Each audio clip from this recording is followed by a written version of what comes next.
Welcome back to Split the Party. As always, I'm your host, Steve Osmond, and today we are reviewing a game that's been out for a little while. It's pretty popular, Adventure Time Card Wars.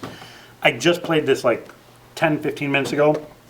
It's a lot of fun. They did a really good job. I have to admit to being completely unfamiliar with Adventure Time. My friends are really into it.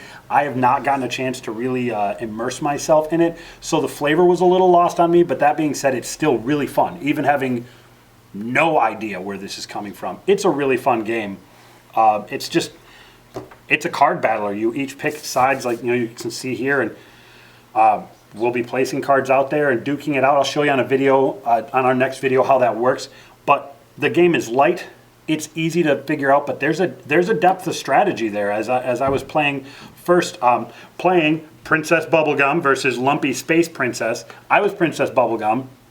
And her strategy was definitely different than the strategy for Lumpy Space Princess. Some of the words that they use are a lot of fun. We can't, when you're turning a card 90 degrees, there are certain words that they can't use to describe that, as that would be a legal problem for them. So for them, they refer to it as flooping. I flooped. Just like that. That guy flooped.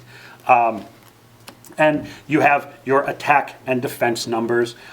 You've got, unlike other card games where you generate resources and then spend them, you just have to have a static amount of resources and then you can put people out there. It's, like I said, it's very easy. It's actually really friendly. You don't lose by having your deck run out. It's not, even though you're directly attacking each other, it's fairly friendly on the players as far as the learning curve. I think this is a great introduction for people who have not played collectible card games and who are looking to get into it. There are a number of games that fall into that category that are great trainers for that, and I would put this one right there. It's a lot of fun. The theme is something that's really familiar and really popular to a lot of people. So if you've got someone who's an Adventure Time fan, this is a great game for them.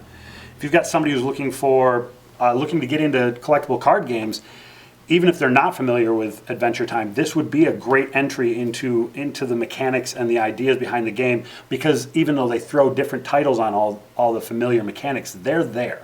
The depth of strategy and the different abilities and ideas are all here. They're just lightened up a little bit to make it, again, just a little bit more lighthearted and fun and easygoing. I really like the game. I will probably be picking this one up. There are a number of different decks. I don't know which ones they are. They're all based on Adventure Time characters.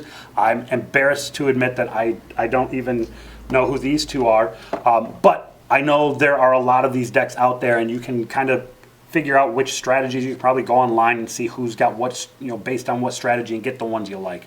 I think, this is definitely something worth going in your collection. I will be picking this game up, even not being a fan of the show or not being familiar with the show. So I would advise that you go out and pick it up. I think that's about all I've got for it today. Again, the next video I'm going to show you how to play real briefly. So watch us again next week. As always, I'd like to thank our sponsors, Dual Bus Design, Excelsior Games and Comics, and SoundG Entertainment, and I'll see you in the Nerdverse.